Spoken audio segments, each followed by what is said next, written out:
गाइजहरू हामी चाहिँ घर जान लागेको, स्कुलबाट घर जान लागेको।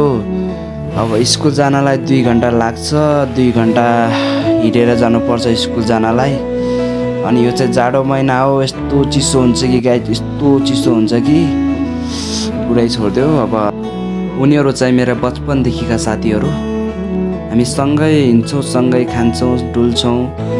हाम्रो जिन्दगी हाँस्दै बोल्दै खेल्दै रमाइलो गर्दै चलिरहेछ। कहिले मिल्छौँ भने कहिले झगडा पनि गर्छौँ हामी। आज चाहिँ हाम्रो सुटिङ हुँदैछ गाइज, हेर्नु होला तपाईँहरू पनि। यहाँ चाहिँ सुटिङ चलिरहेछ, कतै सुटिङ चलिरहेछ। हाम्रा डाइरेक्टर साहब चाहिँ हाम्रो सुटिङ सकिएर चाहिँ अब हामी चाहिँ हिँडेर अब पुग्न लागिसक्यो घरसम्म। 3 बजिसक्यो, 4 बजिसक्यो, भोक पनि लागिसक्यो। पसल भेटेको थिएँ, पसल चाहिँ भेटेछु। बुसीमा चाहिँ कति छ अब तपाईँहरूलाई त्यो डान्स पनि देखाउँछु म।